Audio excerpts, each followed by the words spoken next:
In 1912, Charles Dawson, an amateur archaeologist, announced the discovery of what appeared to be a crucial piece in the puzzle of human evolution, the Piltdown Man. This so-called missing link was believed to bridge the gap between apes and humans, but it would later be exposed as a monumental scientific fraud. The remains of Piltdown Man were allegedly found at a gravel pit in Piltdown, East Sussex, England. Charles Dawson claimed to have discovered fragments of a skull and jawbone in 1908 and 1912. He presented them to Arthur Smith Woodward, a prominent paleontologist at the British Museum. On December 18, 1912, Dawson and Woodward announced their findings to the Geological Society of London, claiming the bones belonged to a previously unknown early human, which they named Eoanthropus dawsoni. The Piltdown Man's skull was purported to be a mixture of human and ape characteristics, suggesting a transitional species. The skull fragments appeared to be human-like with a large brain case. The jawbone resembled that of an ape but with human-like teeth. For decades, the Piltdown Man was accepted by many in the scientific community, but doubts and suspicions persisted. Over the years, some scientists expressed doubts about the authenticity of the Piltdown Man, pointing to inconsistencies in the findings. By the 1940s and 1950s, new dating methods, such as fluorine analysis, revealed that the Piltdown Man fossils were much younger than initially claimed. In 1953, a team led by Kenneth Oakley, Wilfred Le Gros Clark, and Joseph Wiener conclusively demonstrated that the Piltdown Man was a hoax. The skull fragments were from a medieval human, and the jawbone came from an orangutan, both of which had been artificially aged and stained. The motives and identity of the hoaxer remain subjects of speculation and debate. Many believe Dawson was the primary culprit, driven by a desire for fame and recognition. Some theories suggest that others, including Arthur Smith Woodward and even Sir Arthur Conan Doyle, may have been involved or complicit in the hoax. The hoax may have been intended to deceive rival scientists or to support particular theories of human evolution popular at the time. The Piltdown Man hoax had a significant impact on the scientific community, highlighting the importance of skepticism and rigorous testing in scientific research. In 1917, two young girls from Cottingley, England, took a series of photographs that appeared to show real fairies. These images captivated the public and sparked debates that lasted for decades, becoming one of the most enchanting hoaxes of the 20th century. Elsie Wright, 16, and Frances Griffiths, 9, took the first photographs in the summer of 1917 near a stream in Cottingley, West Yorkshire. The girls used Elsie's father's camera to take pictures of themselves with what appeared to be fairies. The first two photographs showed Frances with a group of fairies and Elsie with a gnome. Elsie's father dismissed the photos as fakes, but her mother believed they were real and showed them to members of the Theosophical Society. The photographs caught the attention of Sir Arthur Conan Doyle, the creator of Sherlock Holmes and a spiritualist who was keenly interested in the supernatural. In 1920, Conan Doyle wrote an article for the Strand magazine featuring the photographs, proclaiming them as definitive proof of the existence of fairies. The article generated widespread interest and controversy, with many believing the photos were genuine while others remained skeptical. 5 photographs were taken in total, each depicting the girls interacting with fairies in various poses. In the first photograph, Frances is shown with 4 dancing fairies, while in the second photo, Elsie is depicted with a gnome. 3 more photos were taken in 1920, showing similar scenes of the girls with fairies. Despite widespread belief in the photographs' authenticity, many experts and skeptics questioned their validity. Some experts noted that the fairies appeared flat and two-dimensional, suggesting they were cut-out illustrations. Skeptics argued that the photos were too perfect and lacked the natural imperfections expected in genuine photographs. Decades later, the girls, now elderly women, admitted that the photographs were fakes. In 1983, Elsie and Frances confessed to using cardboard cutouts of fairies copied from a children's book to create the photographs. They used hatpins to hold the cutouts in place. The girls initially took the photos as a prank and to avoid getting into trouble for playing near the stream.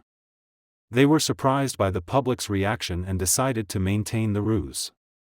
The Cottingley Fairies hoax remains a fascinating example of the power of belief and the human desire for the magical and extraordinary.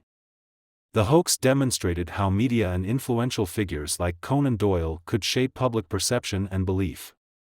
The story of the Cottingley Fairies continues to be referenced in literature, film, and popular culture, symbolizing the intersection of fantasy and reality. The original photographs and cameras are displayed in various museums, including the National Science and Media Museum in Bradford, England. The tale of the Cottingley Fairies continues to captivate audiences, serving as a reminder of the enduring allure of the supernatural. On October 30, 1938, a radio adaptation of H. G. Wells' The War of the Worlds, directed and narrated by Orson Welles, aired on CBS. Presented as a series of news bulletins, the broadcast led many listeners to believe that an actual Martian invasion was underway, causing widespread panic and hysteria across the United States. The program was part of the Mercury Theater on the Air series, which adapted classic literature for radio. The broadcast was structured to sound like a series of live news reports interrupting regular programming. This included realistic descriptions of an alien invasion in Grover's Mill, New Jersey. Sound effects and on-the-scene reporting added to the authenticity, with actors playing roles of scientists, government officials, and reporters. Despite a disclaimer at the beginning, many listeners tuned in late and missed the introduction, leading them to believe the invasion was real. Panic spread quickly as listeners called police, fled their homes, and sought shelter. Some believed they were witnessing the end of the world.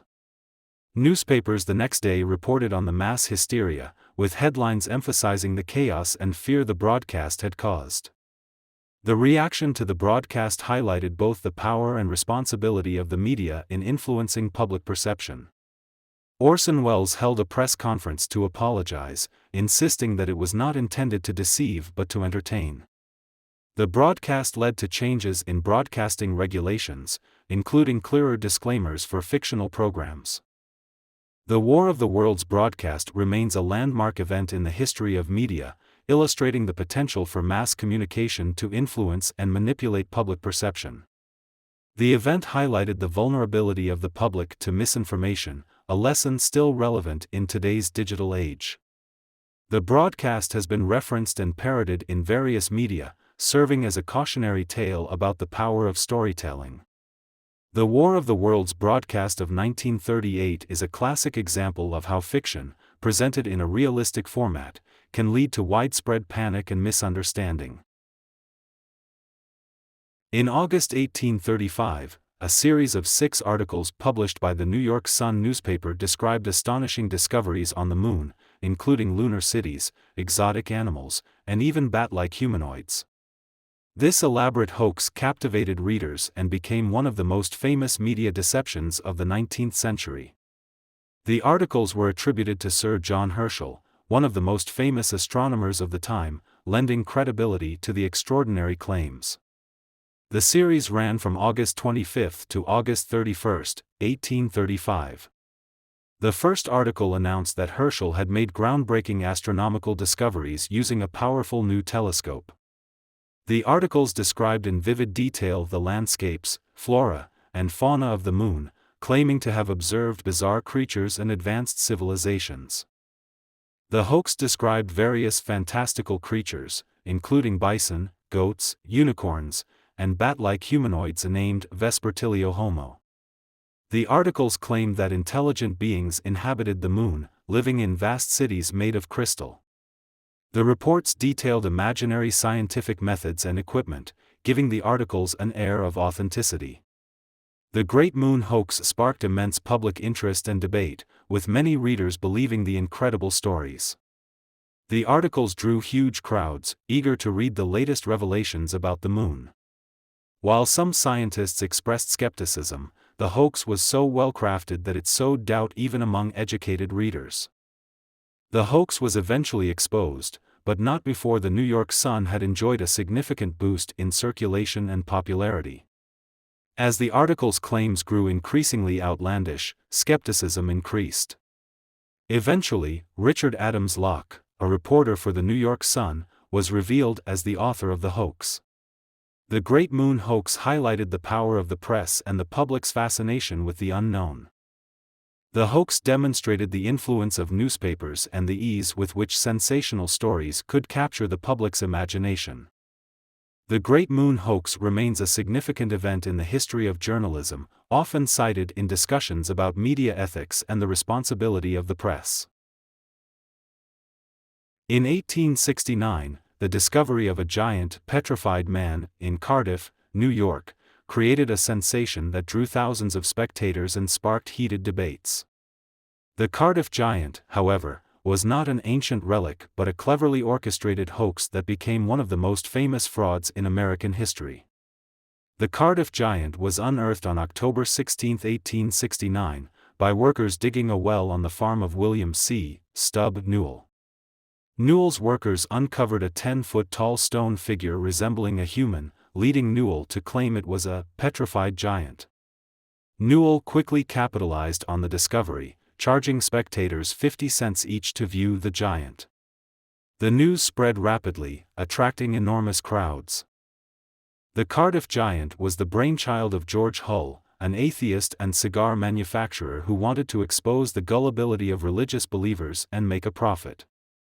Hull commissioned the carving of the giant from a block of gypsum in Chicago.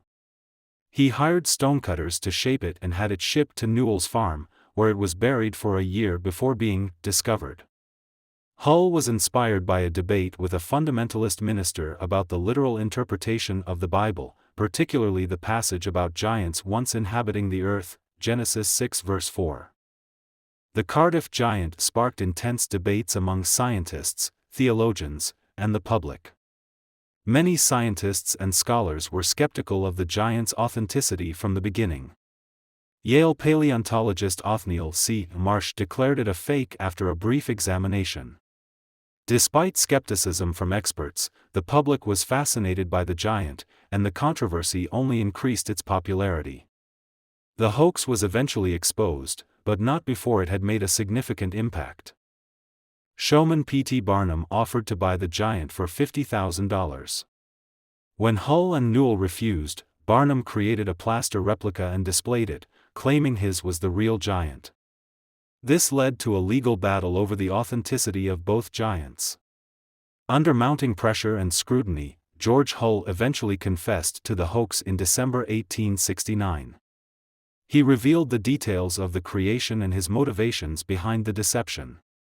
The Cardiff Giant remains one of the most famous hoaxes in American history, illustrating the power of deception and the public's fascination with the extraordinary. The hoax highlighted the importance of skepticism and critical thinking, particularly when confronted with extraordinary claims. The Cardiff Giant became a symbol of the era's gullibility and a cautionary tale about the potential for fraud and manipulation. The original Cardiff Giant is now housed at the Farmers Museum in Cooperstown, New York, where it continues to attract visitors and serves as a reminder of the enduring power of a well-executed hoax. The story of the Cardiff Giant has been referenced in literature, media, and popular culture, cementing its place in American folklore.